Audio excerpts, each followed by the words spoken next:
If you've ever tried to get quality leads for software development or AI automation services using Meta ads, Google ads, or LinkedIn ads, but you either got no results or you just got like broke people, random people who filled out the form and forgot that they filled out the form and you never have been able to reach them, or fake leads with wrong contact information, then this video is for you. Because in this video, I will show you how you debug and fix your funnel so that you are attracting the right decision makers, basically founders or CXOs like CEOs, CTOs, CIOs, or sales managers in businesses ranging from 10 to 1,000 employees, because, well, these businesses have the money to pay for your services.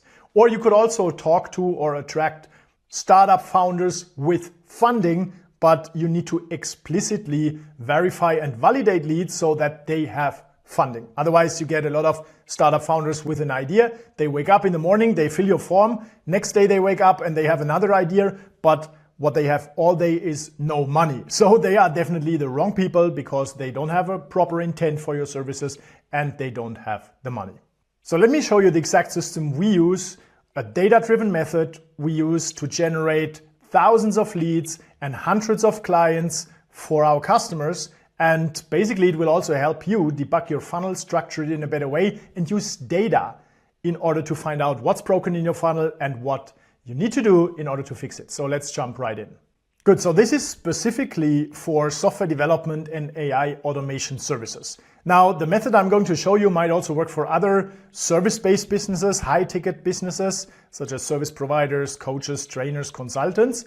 But in this video, I will talk specifically about software development and AI automation services, okay? Because I'm a software developer, just like you. I've grown my business from zero, generated 13.4 million in revenue in the past 4 years. I wasted 240,000 euros on random gurus, hacks, marketing tricks, got a lot of confusion because nothing seemed to work. And the root cause was because, like, all the advice you can get is not specific to the software development industry. And that works completely different than e-commerce or coaches or consulting funnels. It's a different game and you need to play this game well, otherwise you will just burn your money like I did before I generated the 13.4 million in revenue. Okay, so let's jump right in. To make your funnel profitable, the first and most important thing is that you need to have a plan that is profitable. Otherwise you will just rely on hope that something works, and in reality it will never work because you have no plan to match your actual KPIs and results against this plan. So if we look at this data here, okay, on the right side, this is a funnel KPI plan, and you can either run your ads on Facebook or LinkedIn. If you still believe that LinkedIn is the best platform and Meta doesn't work like Facebook and Instagram, I don't want to be right. I just want to make sure that you get leads and clients and make money. But I have tens of thousands of leads showing that Meta works very well, okay?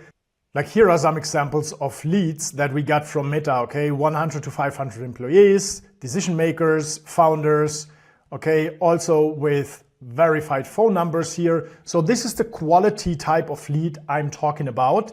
And they all have been generated from Meta ads for cost per lead anywhere ranging from like the low 40s up to 300, but that's definitely an outlier. The cost per lead on Meta is typically ranging from 50 to 150 euros, dollars, or pounds. And these are qualified leads that have verified phone numbers, confirmed budgets, and are a decision maker in a business of your size. Okay, just saying that because that's very important to understand what I mean when I talk about qualified leads. Good, what you pay on Facebook, Instagram, or LinkedIn is you pay for 1,000 impressions, okay? That's the second row. You cannot influence this number directly. Of course, you get cheaper results when you provide a better experience on the platform by having better videos and getting more conversions, because that's what Meta wants for you and for people you advertise to. And then everything else here is in your influence. Basically, your click-through rate, how good your creative is. But don't make the mistake and use image ads because they get cheap clicks, but you didn't frame and qualify people and repel the wrong people before they click. So if you use video ads that are structured in the right way, and by the end of this video, I give you a link to another video where I show exactly how to structure video ads to attract high-level decision makers for your software development or AI automation services. So when a person watches a video, then the person has a lot more information, so the click is more valuable, and these people are much more likely to convert on the next step, which is not the case if you just show them image ads and they click because they are curious, maybe sign up because they're curious, but you want to get leads who are serious about your offer. Okay, so that's the next thing. Click-through rate is entirely under your control if you know how to create good video ads that position your offer as a solution to the problems of your ideal target clients and communicate the benefits of it and the next step. Then you have an opt-in page. Typically, that's a page where you get a conversion rate of up to 30%, which is definitely on the higher end. Sometimes it's just like 10%, but that also is okay if you qualify the leads properly. Okay, so the conversion rate on the next page is defined by how congruent the message on the video ad and the message on your landing page is. Because if the messaging breaks, people won't convert and your conversion rate will be south of 5%, right? So that's very important, the congruency in your messaging whenever people jump to the next conversion step. And then you have other steps in your funnel or not. That depends on the type of funnel you run. Like can be webinar funnel, can be sales call funnel, can be lead magnet funnel. Like the structure of your funnel determines which KPIs you should track. In this funnel KPI plan, we have all the funnel steps of all potential funnels, unless you do something very crazy, which is not very likely to work at all. But yeah, these are the steps. And then like after they leave your website and they enter your sales funnel, then they like book a call, which is what happens here. Okay, a call booked is typically anywhere from 50 to 300 euros. And then if they showed up on a call, which is what 50 to 80% typically do, it depends on how well you nurture them, how attractive your offer is, how big their desire is for what you want to sell and for the outcome you can help them achieve. And then like how many of those people who jump on a call are qualified, the qualification rate. And that's what we track here in the right tracking sheet. We will go to this in a minute. And then like the show up rate on the sales call. This is a sales closing process which has two steps, discovery call and strategy call. Discovery call is where you just like check the demand and what they want and if they are the right people. So you basically qualify them again and increase their desire because you talk about the problem, how you can solve it and the solution they can achieve with you. And then on the strategy call, that's basically where you give them the implementation steps that you would either show them how to implement or you do it for them. It depends if you offer a do-it-yourself, done with you or done for you service. And then they can decide if they want to do it with you or not.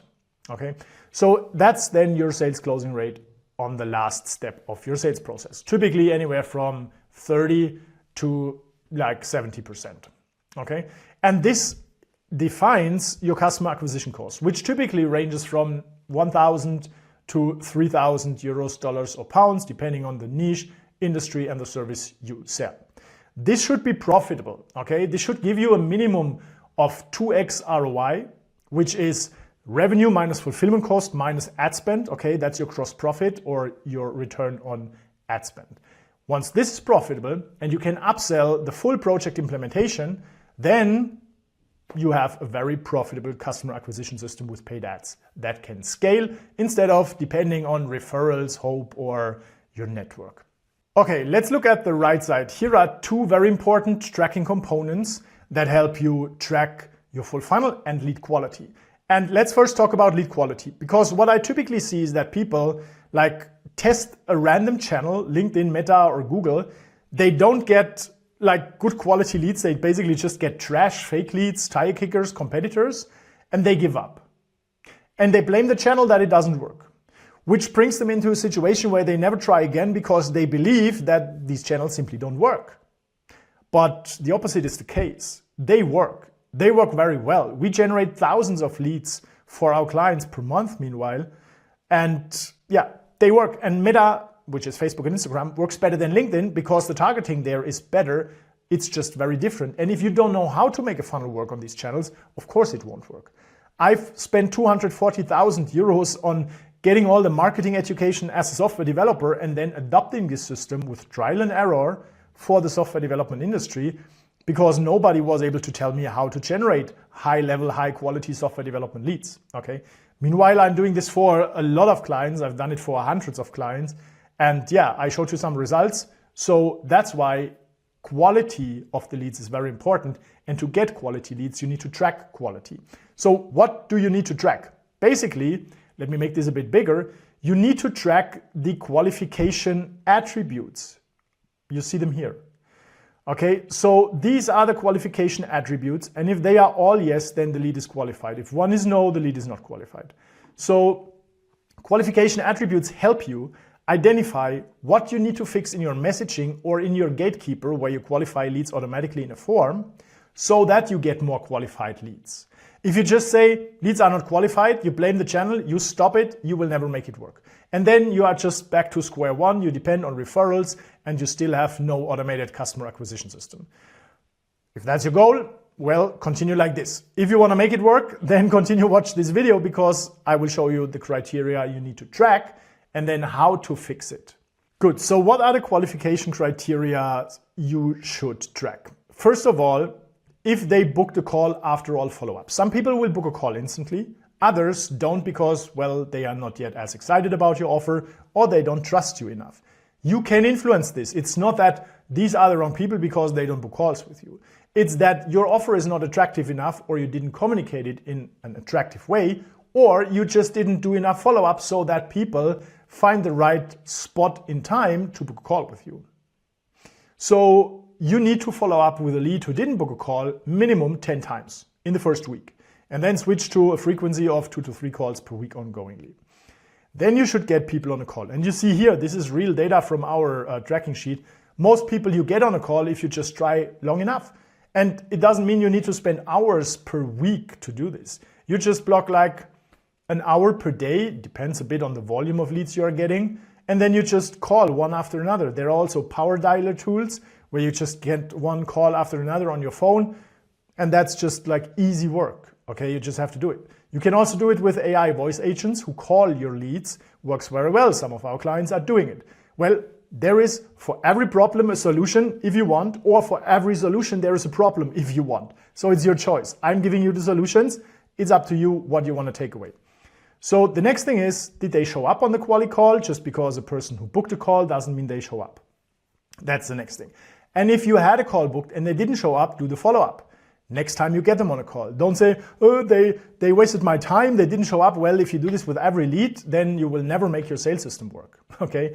You need to put in the work to make it work. But once you made it work and you have a system, it works on autopilot. Okay? It's like investing. You first invest time and money, then you have a system, and that works without you being involved. Same for your marketing system to get software development and AI automation leads. Now, obviously, one of the most important qualification criteria is if they want what you sell, or in other words, if they have a problem you can solve, or if they want the result you can help them get. In most cases, it's not that they want directly what you sell, but it's the value proposition. It's the problems they want to get away from, or it's the desired solution they want to achieve using your service. Okay? For software development, typically it's increasing productivity, cutting costs or saving costs and time, increasing profitability. Or if you develop, that's what I just talked about, is for AI automation or software to automate processes. If you develop digital products, they want to make more revenue, they want to launch a new product, they want to attract investors, etc. Okay, it's making more money. So yeah, you can assess on the discovery call if they want what you sell. Then I introduced this column because I don't want to work with assholes anymore. No, my life is too short, sorry. If that's not important for you, you can eliminate this criteria. For us, it's important, so we keep it. Now, do they have the required budget? Otherwise, it makes no sense to offer them anything or pitch them. They will just be disappointed because even if they like what you sell, they cannot afford it. And you will be disappointed because it feels to you like it was a total waste of time. And then do they want to start in the next 2 months? Because if they want to start in 6 months, then better book the call in 6 months. It doesn't make sense at all to sell to a person who doesn't want to start right now. It just makes no sense. It's a waste of everyone's time. Then the next one here, give me a second here, is, are they a decision maker? Are they the right person who can decide? You don't want to talk to an assistant who can never decide. Then you need to agree that the decision maker comes on a call if you invest time on the call. Okay, and if it's the right person, it's a qualified person. Okay, then you set this to yes or no, depending on if here there was a criteria that was set to no, then the lead is not qualified. So now, based on these percent values, you will see which of these attributes often lead to a lead being unqualified. And then you can fix it. And how you fix it is by changing your message. Okay, you basically start talking about the qualification criteria. Let's say if people you are getting in always are just like self-employed and have no employees, so they are too small, aka they don't have the money to pay you, then you start your video differently. You would say, if you are a CEO of a company with a minimum of 50 employees, okay, and then you mention the criteria 50 employees further down in your video because that repels the wrong people and qualifies the right people. So that's what you should do with all like your messaging. Of course, you make sure that you are attracting the right people that also want what you sell, okay, which is this criteria, by talking about the problem you solve and by talking about the solution they can achieve and by talking about on a high level the mechanism or the service or whatever you offer in order to turn that problem into the solution. Okay, then because the messaging is the most important component to attract the right people or the wrong people, then you are attracting the right people if you talk about all these things in your video. By the way, if you want to see how you can structure videos, video ads specifically, so that you are attracting the right people, the right decision makers on Facebook and Instagram, we put a video below that will show you exactly how to structure a video. So then you never need to waste your money on image ads that just attract tire kickers and broke people. Okay, that's very important. So last tracking component is this sheet here, where you should track your funnel KPIs against this model here every single day, because then you will see with a green red light system where your funnel is broken. That means, okay, if all these KPIs are here in benchmark, they are green, cool. If this is broken because the conversion rate on the landing page is less than 30%, if this was the benchmark, okay, I'm just making this up, then you need to fix this. And that is important because if you don't have this data and you don't know where your funnel is broken or why your leads are qualified, you just do more and more stuff, random stuff, that doesn't lead to the effect you want and doesn't improve your funnel. And then you are suddenly stopping it and saying, this doesn't work for me, which is not the case. It was just the lack of your analytical skills to find out where your funnel is broken and where the bottleneck is. And you just need to fix this one thing to make your funnel work. That's very often the case. Okay, so now you know how to structure your funnel and how to track it and plan it so that you get high quality software development leads in your business completely on autopilot and grow your business to the next level, instead of just relying on referrals and your network or general marketing agencies or gurus who don't understand your software development industry. All right, looking forward to the next video. Cheers.